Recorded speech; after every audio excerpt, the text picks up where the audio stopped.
Huntsman this morning to look at plants. It's turned out to be actually a pretty nice day to sit around the computer and watch a presentation online rather than be outside. Although further on from my house, I couldn't even look up the hill to see Cornell, and it seems cleared up, but it's still chilly out there. Yeah. So I'm going to turn things over to our guest from the Seward House, which is in Auburn. He himself is calling in from elsewhere, I believe, but our guest is Zach Finn, and he's the Education and Outreach Coordinator at the Seward House. So welcome, Zach. And thank you for having me, Zach, and thank you everyone for tuning in. Like Zach mentioned, it ended up being the perfect day to tune in and listen to a talk about museum and history with it being so snowy out. I was very excited, when Zach and myself were talking about different topics and different subjects for today's talk, that after putting out the poll, there was some interest in talking about Seward and sciences and his contribution to education. This is personally one of my favorite speeches to give, and it also encompasses kind of my favorite historical decade of Seward's political career when he's serving as the 12th governor of New York. But we'll talk kind of about how his years as governor of New York, as he's investing in the state sciences and education reform, how those proved to be rather transformative and really carry into his later political career that goes to see him serve as Secretary of State in both the Lincoln and Johnson administration. So with that, I'm going to disappear momentarily, and I'm going to pull up my PowerPoint.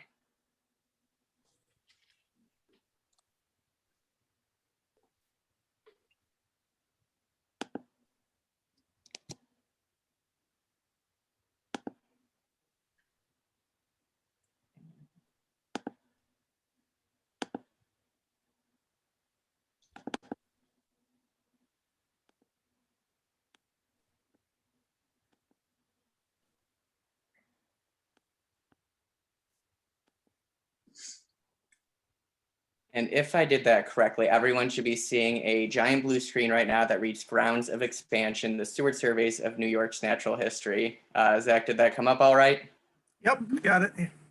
Perfect. So that is going to be the title.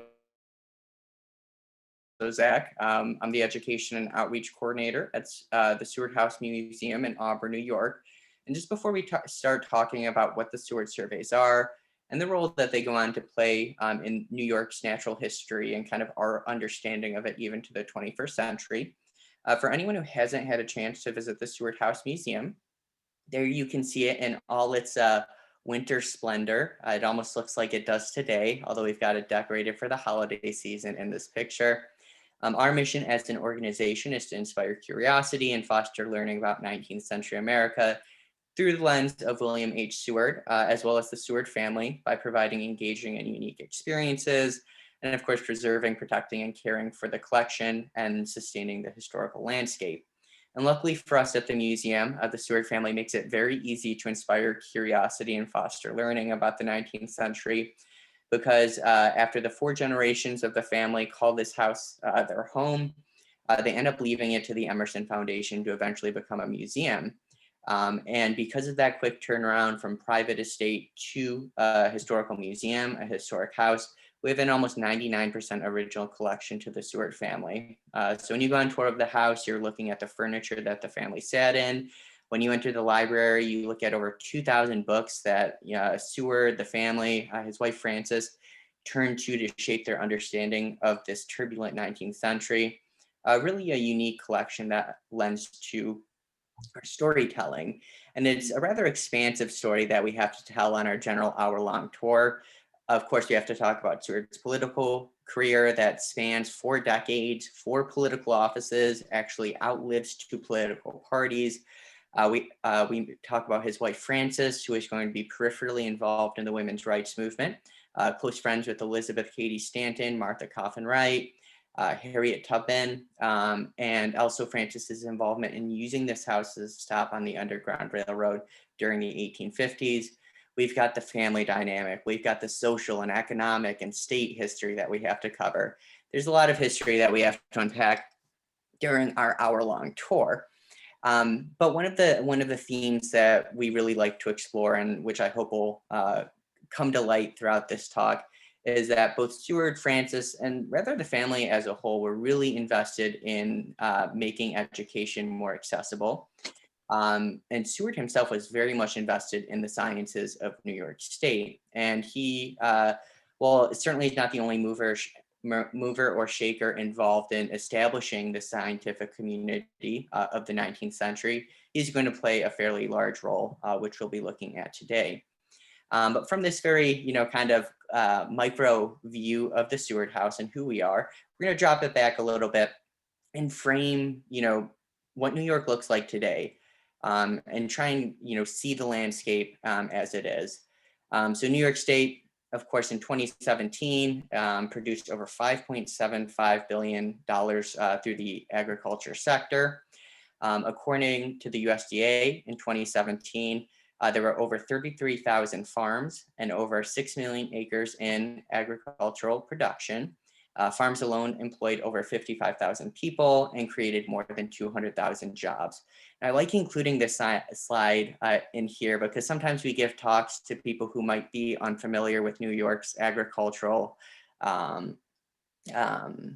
where it stands. And of course, I'm sure everyone tuning into this from Ithaca or from Central New York, we probably could have skipped over the slide, but I like to include this because it really does highlight the importance of agriculture to today. Similarly, New York is also going to become, is still well known for its role in the sciences. You have Cornell University. Apparently, Zach can actually look out and see Cornell University from where he is. You've got the Paleontological Research Institute, the Museum of the Earth, Columbia University, the New York State Geological Association, the MOST, the American Museum of Natural History, which you can see in this picture here. The list goes on. New York is very well known for its agricultural production, which is a major economic driver. Similarly, New York, and I think Ithaca and Central New York in particular, is going to be extremely important for establishing itself, for developing the scientific community. And then there are some amazing places to see throughout New York. Here you'll see a picture of my dog enjoying some hike. His head looked up as I said that, but of course, Taganic Falls, Fillmore Glen, you've got the, there's no want of excellent places to explore and to hike throughout New York State.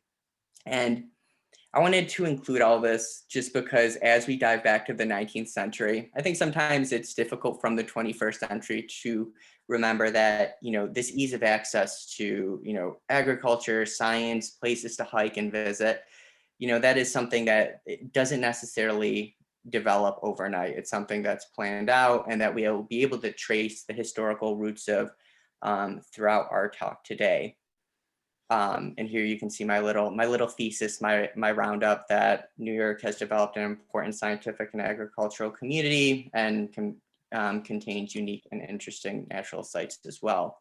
And with that quick overview of where we're at in the 21st century, here we can see a very important document that's going to tie into our historic story. As you can see, New York State carved up into 4 geological districts in 1837, breaking down the state for what will eventually become these William Seward surveys, rather they're nicknamed the Seward surveys. So we're going to tie together and we're going to look at how, those things that we're able to enjoy in the 21st century, what their historic roots are, how they came about being developed. And obviously, since I work at the Seward House Museum, we're going to be focusing on Seward's role in those developments. We're going to start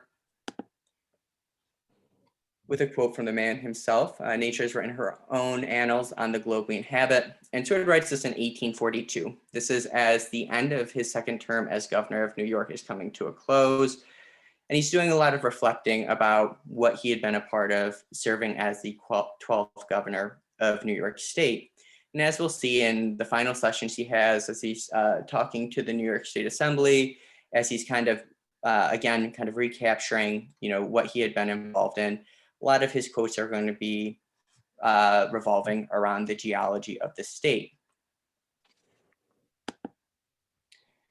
So before we dive into kind of the specifics and we really look at the nitty gritty, for anyone who hasn't heard of them, what are the Seward surveys? Here you can see really kind of a base overview. The Seward surveys are a nickname that developed to describe the New York geological surveys that are carried out between 1836 and 1842. And these include surveys into geology, zoology, botany, and paleontology of the state.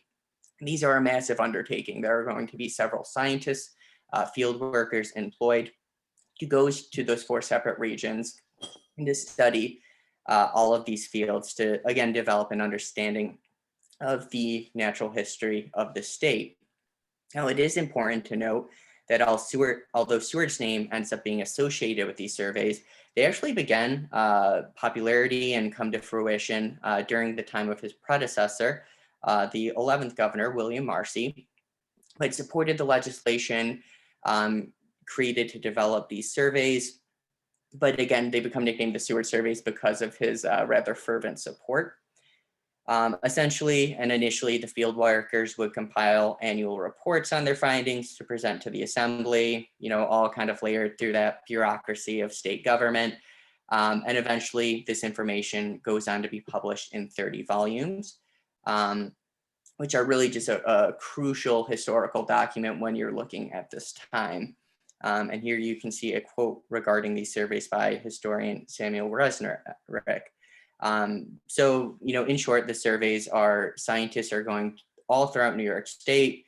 They're studying these components of natural history. They're pulling together research, and then they're presenting it to the New York State Assembly so that the New York State Assembly can eventually gauge what to do with this information.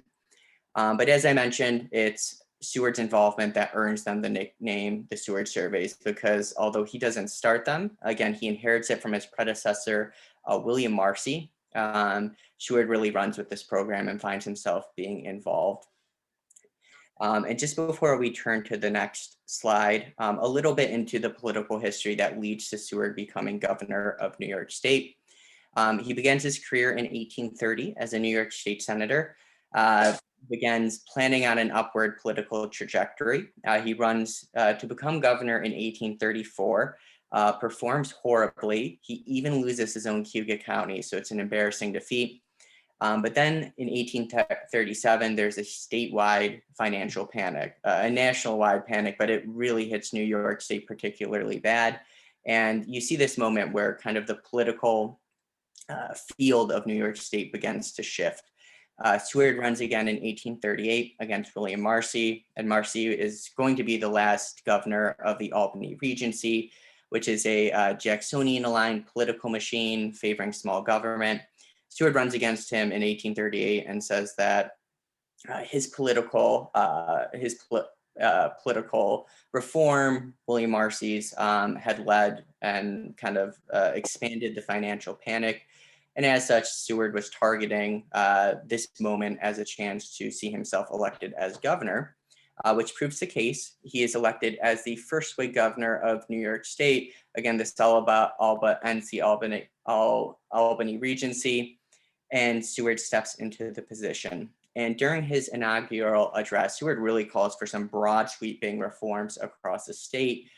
This includes increasing the state's infrastructure through railroads, educational services, prison reform. He wants to extend with open arms a refuge for immigrants, specifically Irish immigrants during this time, and really wants to invest in the infrastructure of the state. But in that inaugural address, Seward notes with some irony when he stated that although mankind learned the distances and laws of planets, and even periods of comets before they conceived the mysteries of vegetation. So Seward wants to invest in specifically agriculture when you're looking at his early involvement in the scientific community. And he goes on to help form the State Board of Agriculture, which he hoped would help solve that mystery of vegetation. And then lastly, Seward paid tribute to DeWitt Clinton, who, although at times he didn't see eye to eye to him early in his political career, Seward ends up calling for a monument to be erected in the Capitol grounds of Albany to honor the statesman. And it's a really interesting parallel because as we talk about the Seward surveys and how Seward uses science both politically and also to lead education reform, very similar to what DeWitt Clinton ends up doing with the Erie Canal, where he's merging scientific inquiry with political ambitions and infrastructure. So I always thought it was pretty unique that he does call for a statue to be erected of DeWitt Clinton. So that's the Seward surveys in a nutshell. But of course, we're going to dive a little bit deeper today. I'm not going to read this wall of text to you verbatim. That would be cruel. But here you can see in the bolded section what ends up being produced. The results of the survey appear in 13 large quarto volumes and 8 collections of specimens of the state. That includes animals, plants, soils, minerals, rocks, and fossils found within the state. And that's taken from a publication that Seward actually has during shortly following the completion of the geological surveys. And here throughout, you can actually see some of the names that are the actual field workers who are going to be going out and actually conducting this research. There's some very important names who will come up throughout the 19th century as being involved in paleontology and geology. One who's rather notable, but who's missing here is going to be James Hall, who's going to come up throughout our talk a good amount. But James Hall really comes to become synonymous with New York State's paleontology and geology during this time. But Seward's interest in particular, I like breaking it down into 2 parts. When these surveys are conducted, he's interested in them for what he refers to as economical geology. Of course, he's a politician and he's invested in the infrastructure. So Seward is going to be interested in what these surveys reveal for economic potential for the state. And then Seward's inquisitive. He's a scholar himself. He certainly wants to connect the public to the findings. So there's an intellectual component as well that we'll be looking at. But first, what is the economical driving factors that invest Seward in this survey? And actually, kind of interestingly enough, the first thing we're going to start with is something that they don't find. Here we can see a quote from Seward in which he states the want of coal, however, is compensated by the discovery of rich deposits of salt, lime, marl, peat, and gypsum, and of plumbago, zinc, lead, and iron, the field within which economic science has recently pursued its investigation with results so well calculated to exalt. So to start things out, it's what they don't find that proves almost as economically valuable as that list of the natural resources that they do discover. Scientists, politicians, and Seward alike had hoped to find coal in the Adirondack region. In fact, when Seward is reflecting on the Seward surveys in 1842, as his time as governor comes to an end, he even boils it down even further, saying the enterprise thus consummated, so the whole start of the Seward surveys originated in a merely economical desire to explore our mountains in search of coal. So really the driving factor behind the Seward surveys is coal, which they don't end up discovering. But it actually ends up being a rather valuable lesson for the state. Seward's son would write in an autobiography that this kind of provides conclusive evidence that prevents businesses and the state alike from searching for coal during the 19th century and saves the state a lot of money that would have essentially been used during these pointless excavations. So although they're really hoping for coal, they don't end up finding it, but they do end up finding all of these other minerals and geological findings that prove valuable to the state. They go on to make several other discoveries that are going to be important. And also these field workers who are going to be involved in conducting the research are intermingling with the local communities. They're having conversations with them. Proves they're really kind of important expanse of knowledge that is reaching out to these local communities as the United States expands west, which Seward hopes to invest in as Seward is kind of targeting westward expansion into the state. There are some very practical purposes of these expansions that see almost an immediate response and from local communities. The aforementioned James Hall, who is going to become synonymous with paleontology during this time, is responsible for assembling a team that addresses canal improvements. At one point, Hall writes that faulty construction material had cost the state over $1 million. So as they're looking at the scientific, the natural history, they're also working with these local communities in the western portion of the state. They find that, unfortunate construction of the canal had cost the state $1 million. They're working with the farmers and giving them recommendations. At one point, Hall recommends farmers experiment with marl for increased crop production. They're going through and they're working with these communities as they're conducting their own research. They're establishing essentially a network and really, almost immediately demonstrating their value to these agricultural communities that they're performing their research in. Hall is also going to be responsible for locating some very important iron deposits. And over the next 10 years, so following the conclusion of the Seward surveys, iron output in northern New York would quadruple. W.W. Mathers, who is another individual involved in the surveys, another field worker, ends up reaching out to farmers of the first geologic district, asking them to consider using peat for fuel and manure. And he goes as far as pulling together research for them, saying that this is being done in Massachusetts. It might help your crop output. So these field workers are conducting their own research. They're ingrained within their communities. They're working with the farmers and with the agricultural community. So while their research is, of course, going to be valuable to those in the New York State Assembly as they look at the economic opportunity that the research might provide, these field workers are connecting with the communities. So there is, on both layers, people are beginning to see the economic benefits of these Seward surveys. While all this is underway, and again, this would last about 6 years where the research would be compiled, and then eventually it would go on to be produced in several publications, which would go on to be published over several years, about 2 decades after that. Seward is also busy campaigning. He travels throughout the state.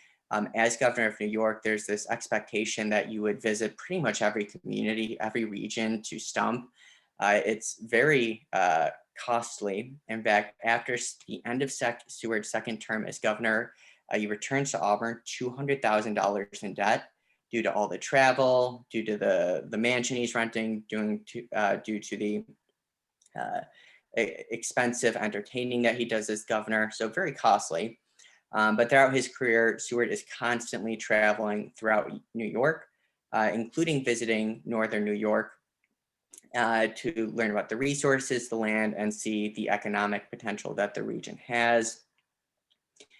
Here we can see a rather self-aggrandizing quote that Seward writes later on as he's talking about his career. This is actually going to be kind of referencing the Seward surveys. And he's talking about how the field workers, how the scientists, how these field workers are pulling together all of this excellent research, but that sometimes there's a bit too much excitement in what they discover. An example of that can be when they discover that in northern New York, that mulberry trees, which are the favorite food of silkworms, are taking root. It appears as if, the mulberry trees are going to lead to a silk production in New York State. When Seward's talking about the story, he talks about how the scientists can be careless of matters of detail in ordinary life and business, and that the governors, his methodical habits, occasionally saved the scientific gentlemen of the Geological Survey from censures, which though unmerited, would probably have been made. Seward would call for precise accounts. He demanded that all of the reports would find its way to his desk as governor so he could overview them. What he's basically saying here is that Seward's role in the government at times prevented field workers and the scientists conducting this research from overselling what they discovered, which is exactly what ends up happening with the mulberry trees. There's this brief, like 6-month period where everyone in New York is very excited as they think it's going to lead to silk production in the northern portion of the state. And although the mulberry trees would take root and you could grow them in New York State, it doesn't appear as if the silkworms ever really adapted to that region. So ultimately, kind of all this immediate investment in those mulberry trees was for naught. But it's quite a kind of self-aggrandizing quote. You can kind of see Seward thinking very highly of himself here. But there is certainly going to be a grain of truth in it. Seward is very good at making sure that the information that the scientists pull together find an audience. He is, by requiring them to pull together those reports, those are really going to factor into the next section that we're looking at, which is really going to be Seward as an intellectual and how the work from the Seward surveys and these geological surveys don't just benefit New York State's government, they actually end up really being used to develop a connection with the education field as well. And here we can see a quote given before Seward becomes governor. This is right before he steps into the position, again, as an economic panic is sweeping down New York State. I always thought that this speech was rather funny, as when the first time I read it, I assumed he had to be given this speech at a college because very high level, covering a lot of important things, of course, but it's also rather critical of America's education system. So I assumed he was talking about a college, perhaps future educators. But I found out that the speech, Discourse on Education, when it's delivered in Westfield on July 16th, is essentially being given to an elementary school.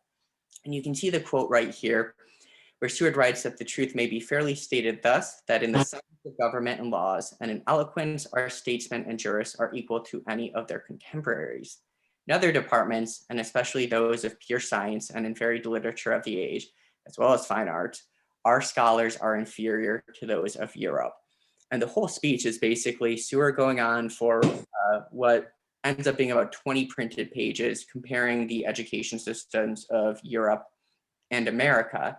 And really, the point that he's trying to drive home is that American students aren't being trained in the sciences as much as their European counterparts.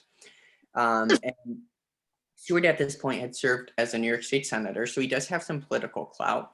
But in 1833, he goes on a European tour with his father, where he's traveling all throughout Europe. During this time, there is some interest in what he's doing as he is a political figure. So he ends up writing letters to a local newspaper, kind of talking about his experiences when he's traveling. And this trip really sticks with him when he sees the museums, when he has scientific discussions while traveling throughout Europe. Seward comes back to the United States feeling that the American education system, and in this instance, particularly the New York education system, really isn't training young scholars in the sciences as much as he thinks they should. And Seward looks to remedy that through a couple different ways. As the surveys are underway, as they're being conducted, one of the reasons that Seward is demanding that these field workers pull together reports, constantly are having meetings with him, are sending him the paperwork, is he knows almost immediately he wants to publish this research. He doesn't want it just being delivered in reports to the New York State Assembly. Seward wants to make sure that this information is disseminated throughout the state. And it's something that Seward's going to continually push for throughout his career, that when geological or science research is conducted, he's looking at adding a layer of transparency, perhaps, by making sure that it's accessible to the public as a whole. And he goes through several different ways to make that happen. In Seward's introduction to the geological surveys after they're published. Seward notes multiple times, and as you read it, you can picture him smiling, being excited, as he notes with satisfaction that several of the collected specimens go on to be displayed in a museum of natural history housed in the capital of the state. In contrast, others were displayed at statewide colleges. So many of the items that the field workers are bringing back are being used in displays in Albany, but also in local colleges, connecting to the collection pieces that they bring back. You also see Seward pushing for this publication very early on. In fact, at one point, James Hall complains that since thousands of copies of this publication were to be distributed to the ordinary citizens of New York State, he had to expand on the fossil descriptions to make them useful to laypersons. So when they're looking at this publication, Seward, I think, has a slightly different vantage point than some of the scientists and the field workers, or really, at this point, looking at their academic careers with these amazing discoveries that they're making. Seward is looking at how to disseminate it to the public as a whole. Seward, throughout his career, is going to continue to invest in the education system of New York State. And oftentimes these efforts would find him targeted by his political adversaries who disagreed with him. But Seward, throughout his time as governor, looks to help Irish immigrants by increasing funding to Catholic schools.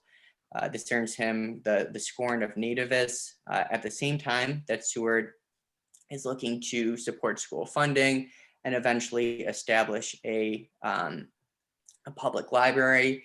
His efforts to establish universal literacy and education for all, including African Americans, proved similarly divisive throughout the state.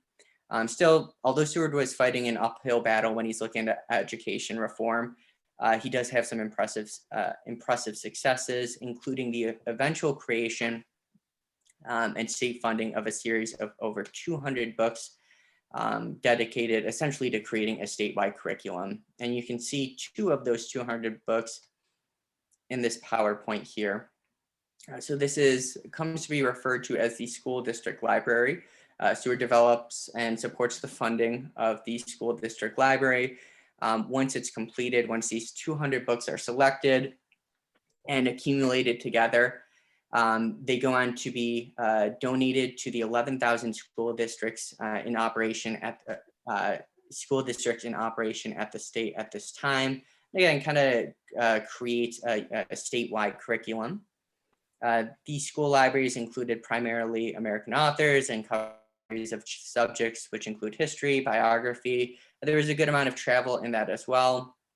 And most notably, for this presentation at least, there's going to be a lot of books about sciences.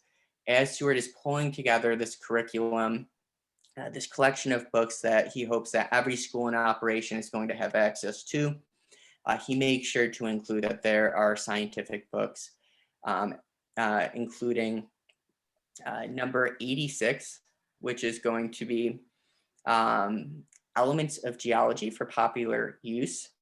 And when you look at this book at the museum, because we do actually have a complete collection of the school district library on display in the drawing room, when you open up the geology books, you'll see the inscription William H. Seward, and that the series was a project initiated by Governor Seward. So he's very proud of this library. Again, it's kind of Seward at his best. He worked with experts well. He's in constant communication with the field workers and the scientists traveling throughout New York State. But at the same time, he's taking that information and he wants to synthesize it so it's accessible to the public as a whole.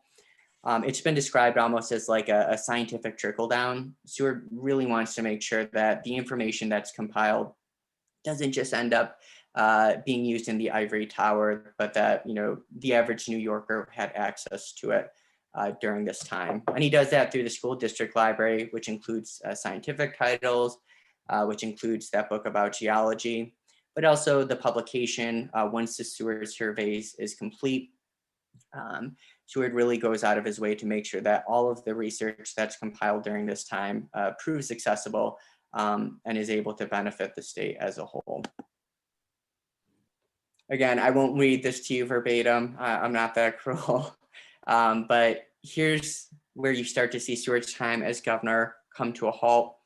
This is a letter written from his wife, Frances, to her sister, Lizette, in which he's talking about the end of Seward's second term as governor, where he plans on returning to Auburn, spending time with his growing family, and returning to law for some time. Frances writes that Henry, which is what she refers refers to William as, is very busy writing for the Geological Survey, and I believe studying geology, and has a great many additional specimens. And she goes on to talk about some of the things that he collects. But Seward, what she's referring to particular when she's talking about Seward writing here, he goes on to pen the introduction of the final, or the start of the publication of the Seward surveys. It's titled Notes on New York, and it's based on the earlier piece written by Thomas Jefferson, Notes on Virginia, which is basically an all-inclusive history of the state to that point. Seward writes about the development of the cultural sites, of the history of the region, the political history. It's really kind of, again, an all-encompassing view of the state's early history. And it goes on to serve as the introduction to the eventual publication of the Seward surveys, which will include accounts of the zoology, the paleontology, the botany of the state, with that introduction from Governor Seward serving as the introduction. And this is towards the end of Notes of New York. This ends up being one of the quotes that Seward pulls, sorry.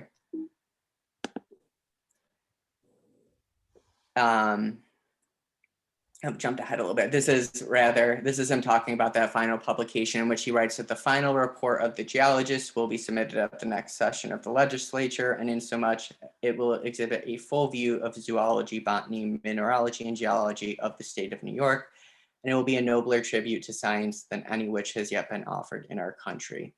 So as Seward's time as governor is coming to a close, he's working on the introduction to the Seward survey. He's arguing before the legislature about its importance. He's highlighting all the work that the researchers and field workers have pulled together. And it impacts him, of course, at a state level as governor, as he's delivering his closing remarks to the state Senate as his second term as governor comes to a close. He's realizing that this expansive infrastructure, investing in the education, is a huge of importance for the state. He writes that progressive physical improvement, comprehending the North as well as the South, the East as the West, opening every necessary channel and disclosing every resource which nature has bestowed, is emphatically the policy of the state. And we are required to return to the course we have left by every consideration of duty to ourselves, to posterity, to our country, and to mankind. Seward sees New York State expanding at a rapid rate. He realized the importance of the western portion of the state, of the northern portion of the state, all of these resources that the Seward surveys, these geological surveys, had unearthed. As New York State continues to grow, Seward realizes the importance in having the infrastructure to access that. But similarly, as we saw with his involvement with the school district library, with the educational movements that he's involved in, he wants to make sure that there's a well-educated population that can access these natural resources, that can develop their own businesses, their own farms, and again, have the infrastructure to make their way out to those portions of the states. And these lessons that he learns as governor are going to be important as Seward becomes a national level politician as well. Now, Seward would go on to serve as a United States Senator following his time as governor of New York. He has a failed attempt at the presidency when in 1860 he ends up on the same ballot as Abraham Lincoln. He ends up losing, but eventually he is invited to join Lincoln's cabinet as the Secretary of State, and he'll stay as Secretary of State throughout the American Civil War. And following an assassination attempt on his own life, on the same night that Abraham Lincoln will be killed, Seward returned to the State Department in the Johnson administration. but it's a very different State Department than the one he leaves behind. During the Civil War years, Seward's foreign policy is really dedicated to making sure that the Civil War doesn't become an international crisis. He's especially concerned with Britain and France joining in support of the Confederacy. So really his whole foreign policy during the Civil War years is preventing the Civil War from becoming an international crisis, and also making sure that no country recognizes the Confederacy as a sovereign nation. But when he returns to the State Department in the Johnson administration, again, it's a very different State Department than the one he leaves behind. And Seward is able to invest in his vision of where he believes the United States is going. And I'm sure that last quote kind of gave an indicator of where that might be. Seward is very much a territorial expansionist. Throughout his career, he wants to buy territories. He wants to expand the geographic extent of the United States. During that time, during the Johnson administration, there's a moment where he's interested in purchasing both Greenland and Iceland. And very similarly to the Seward surveys, he ends up sending out a team of scientists to pull together a report on the natural resources of both Iceland and Greenland. These are done by Benjamin Mills, who talks about the valuable coal discovered, the vast mineral resources, very similar to the Seward surveys when you look at them side by side. Although Greenland and Iceland would not come to fruition to Seward, here we can see Seward in the moment. That is where his name, I think, really becomes ingrained in the American narrative, as he's in the process of signing the Treaty of Cessions of Alaska from Russia to the United States, which would come to be referred to eventually as Seward's Folly. But as Seward is working with Edward A. Stokel, who we can see with his hand hovering above Alaska in this Emanuel Lloyd's portrait, Seward is busy at work, even as the ink is drying on that Treaty of Cessions, gaining support. And he does that through his political means, oftentimes entertaining senators over to dinner parties, wining and dining them, what historians call dining room diplomacy. But just as important as that, and again, very similar to the Seward surveys, Seward begins pulling together a cumulative, a really impressive amount of research into the natural resources of Alaska. Again, very similar to the Seward surveys, looking at the natural resources, looking at what potential minerals might be discovered there. My boss, Dr. Jeffrey Ludwig, describes it as really an omnibus of facts about timber, minerals, climates, fisheries, fur, and other resources.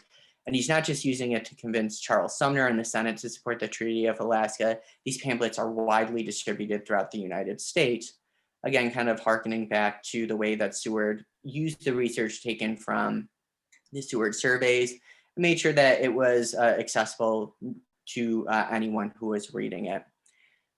So the lessons that Seward learns as governor of New York for increasing the state's scientific community, the education, creating more accessible education, follows him into his Secretary of State years, including what he becomes most famous for, that being the purchase of Alaska, or Seward's Folly. Excellent, folks. So I think that's my 45 minutes. So since we do have some time left over, for anyone who has any questions or any points of discussion, I will mute myself and I would be happy to answer any of those.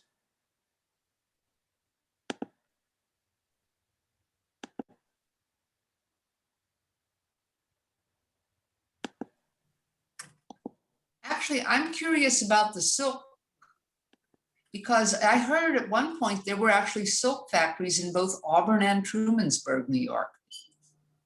I believe that ends up being imported. So there's this, when you're looking at the mulberry trees, there's this moment where they really want it to be focused, I think, in the northern part of the state. And the plan is it would be produced, or it would be grown here. The silkworms would be brought in, it would be produced here. During the time of the Seward surveys, it never ends up taking hold, and it's kind of abandoned by the northern portion of the states. I think, like you mentioned, there is eventually a silk factory in Auburn, but at the time of this period, the mulberry trees don't end up being this economic boom that the scientists and I think the farmers of northern New York were hoping for. Okay. Yeah, I would like to ask a question about what Seward's role was in the abolition and women's right and women voting rights. Of course, that is an excellent and very timely question. There has been, I think, thanks to Dorothy Wickinton's recent book, The Agitator, which is getting a lot of publicity. And if anyone hasn't checked it out, I highly recommend it. Looking at not only Seward's involvement, but of course his wife Frances Seward's involvement as well. So Seward, when we start our tour, we like to kind of look at the specific language of the 19th century. Whenever I describe Seward, I don't necessarily refer to him as an abolitionist. Publicly, he becomes a leading voice of the anti-slavery movement. So Seward's public political position is that slavery is evil, he dislikes it, but he's pushing to contain it to the South, and he believes it's a failed economic institution that will eventually fail as long as it's not allowed to grow due to westward expansion. So Seward becomes a leading voice of the anti-slavery movement. There is some time, especially when he's governor of New York, where you start to see him become a leader of the abolitionist movement, specifically when he's involved in this dispute with the governor of Virginia against returning someone who was formerly enslaved. The governor of Virginia wants them brought back to Virginia, and Seward writes a lengthy response to this. But we describe Seward as being anti-slavery, meaning he's against the expansion of it. That being said, his wife, Frances, is an abolitionist in every meaning of the word. She spearheads using the house as a stop on the Underground Railroad during the 1850s. She is close friends with Martha Coffin Wright, Elizabeth Cady Stanton, Harriet Tubman. It's most likely Frances who spearheads selling the property to Harriet Tubman in 1859, which will eventually become the Harriet Tubman homestead. But both Seward and Frances are going to be involved in using the house as a station on the Underground Railroad during the 1850s. Regarding the women's rights movement, there is an attempt to pass what will eventually become the Married Women's Property Act of 1848 while Seward is governor of New York. It never gets voted through until 1848, but both Seward and Frances are working behind the scenes at this point. We wouldn't know about it unless thankfully, Elizabeth Cady Stanton writes about it in her autobiography, 80 Years and More. Frances is using Seward's political connections, using the fact that he loves entertaining and having people over to convince the wives of New York State senators to support this significant law, which goes on to allow women to inherit property. So that passes in 1848, and Frances actually inherits the house as opposed to Seward because of her efforts in supporting the Married Women's Property Act of 1848. Really fascinating story. For anyone who's interested, I definitely recommend buying The Agitators by Dorothy Wickerton. But both Seward and Frances are going to be involved in those respective movements. Thank you.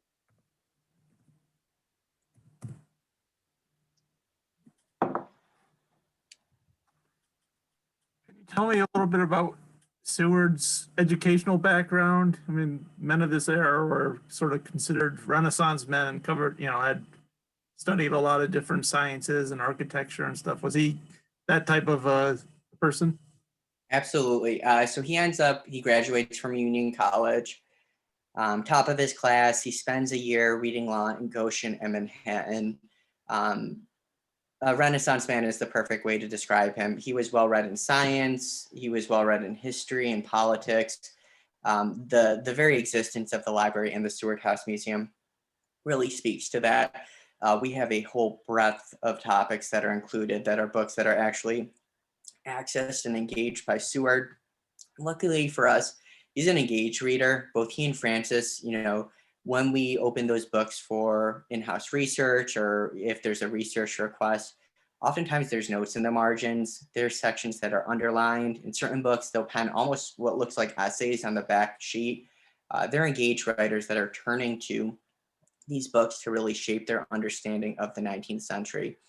And Seward was well read, as was Francis. Both of them received really cutting edge educations. Like I mentioned, Seward goes and graduates from Union College and becomes a lawyer. Francis ends up attending the Troy Female Seminary, which is a very unique education during the early 19th century for young women.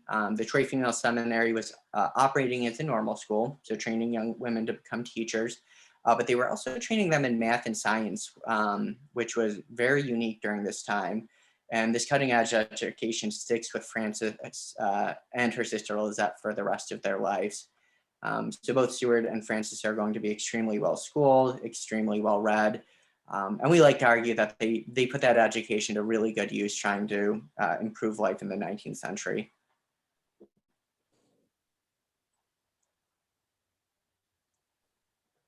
I have another question. You mentioned, and I know that the purchase of Alaska was called Seward's Folly, but why was that called? Because it was so far away from the mainland of the United States? So there ends up not being the immediate economic prosperity that Seward promised with this purchase. So it takes some time. And it also is important to note that Seward's political popularity after, I would say even during the Lincoln administration, is at an all-time low.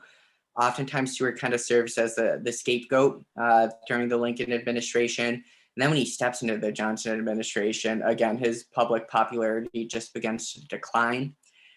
There's this really great quote taken from a historian where, looking at the aftermath of both the Lincoln and Johnson administration, Seward kind of becomes what eventually McClellan would become, where people are blaming Seward for things that happen during this cabinet.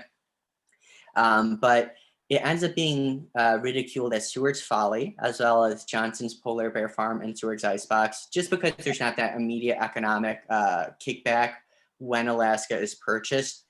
And Seward and the researchers also stuck their neck out a little bit. They predicted, and it ended up proving accurate, but they didn't really have substantial evidence at this time that both gold and oil would be abundant in Alaska.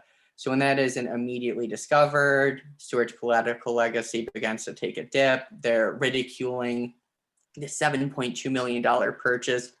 And then in the 1890s, they discover gold, and there's some revisionist history. I think throughout the 20th and 21st century, Seward's purchase of Alaska really remains a complicated component of his legacy. For the First Peoples of Alaska, there's no representation there. The impact it has during geopolitics during the Cold War. Historians have used a lot of ink talking about the aftermath of Seward's purchase and Seward's Folly, but it's that lack of immediate economic exports that kind of leads to that nickname being adopted. Now, was Stewart? How long did he? When did he pass? 1872. So he retired from public office in 1869 after the Johnson administration. There's a quick meeting with Grant and realizes he's not being brought in for a third term. And he goes on to travel the world for 2 years, 2 international trips. After those are done, he returns to Auburn for the last year of his life to write his autobiography, which he does make a note that he feels that the scientific institutions in America had caught up to Great Britain by this point in 1872. But he spends the last year of his life in Auburn working on that and a travel memoir, which he goes on to publish.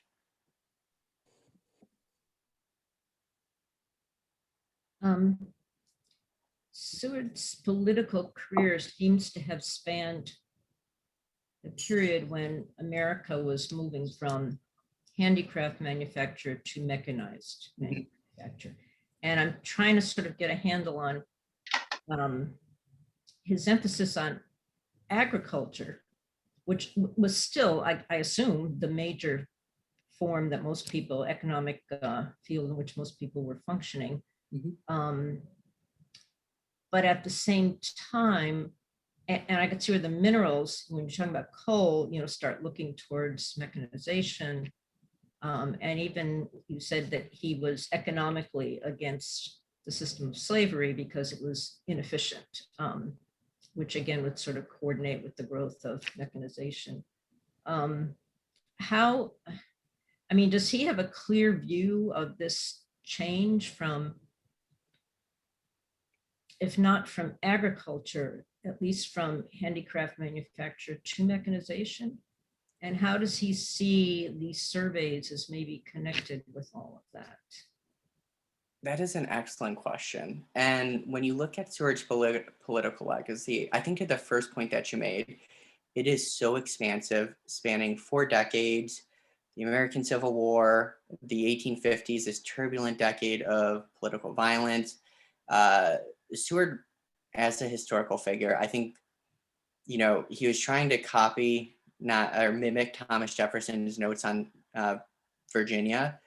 Similarly, because Seward is in the public light for so long, and because he's writing so constantly, he can be a difficult historical figure to pin down, because oftentimes he is delivering speeches to a certain audience. He is a very good speech giver, but because of that, it can be difficult to pinpoint exact moments in his political career. Moments where he's delivering a speech and, he's talking about the change of agriculture, the importance of westward expansion. It's very difficult to pin down those specific moments. I think what you see is more a development of those themes throughout his career and what he's investing in. During his time as governor of New York, it's very clear that he's thinking less on a national level, but more on westward expansion for New York State, which is why he is investing in agriculture and new modes of transportation and infrastructure. He sees New York State growing, the economy changing. New technologies are happening during this time. I think it's during the 1840s with the telegram that completely changes, the national and international dynamic. And you see those trends continue during his career as Secretary of State. He is always looking at kind of the United States as expanding. And when he's traveling, I think that's really kind of where you get those best moments in his travel memoir, as well as a little bit in his autobiography, but he only gets a third the way through, where he's reflecting. He's talking about his experiences. He's talking about the changes that he's seen. And I think in those moments, you see Seward still doubling down on his belief that economic growth, American prosperity is going to be brought in by territorial expansion, opening up new economic markets. I think on a smaller scale, as governor of New York, that's what Seward's trying to do. He's trying to increase the infrastructure of the state so that there are new trade networks emerging at a state level. And when he becomes a political figure at the international level as Secretary of State, he doubles down on it. And as he's reflecting on his career, he goes on to highlight about infrastructure, about how much easier it is to travel than when he goes in 1833. He's talking about those changes as a form of, national improvements. So I think that was a very roundabout way to answer an excellent question. Seward can be a very tough historical figure to pin down because of the immense amount of speeches that he leaves behind. But if there is one consistent, he is always looking to expand economic, agricultural development of the state, or eventually the nation through territorial expansion. And although New York State didn't really expand territorially during his time as governor, I think his use of increasing infrastructure was his way of trying to see that go through. I have another question which has nothing to do with Seward, and that's, where did you get that fabulous Erie Canal poster behind you? This was a gift to my girlfriend. I am 90% sure she got it from the Erie Canal Museum. I think they have it on their website, and I absolutely adore it as well. Did Seward have anything to do with the land grant college bill? I know it was a moral bill, but did he support the establishment of the land grant public colleges and the A&M kind of system? That is an excellent question, and I do not have an answer off the top of my head. I can pull together some research and do some digging and talk to our director of education and get back to you, because I don't know off the top of my head. I'm sorry.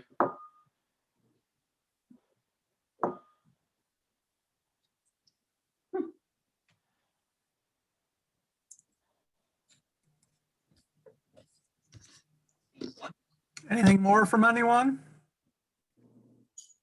Final questions? I guess, could you remind us, I could look it up, but what are your open hours again?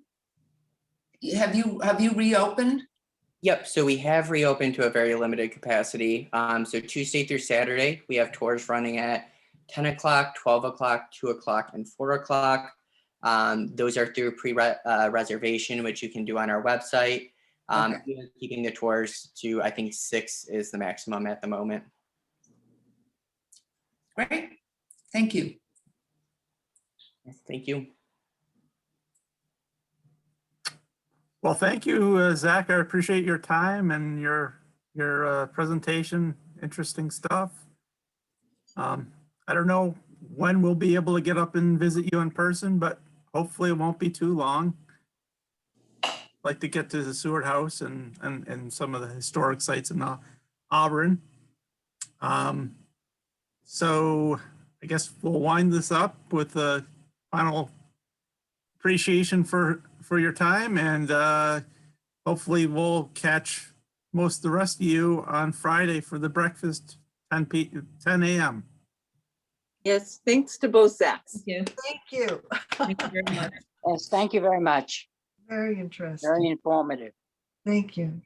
Thank you Bye. for tuning in, and we hope to see you around the museum. Thank you. So long, The everyone. gardens are gorgeous, at least they were when I visited. Have a good afternoon.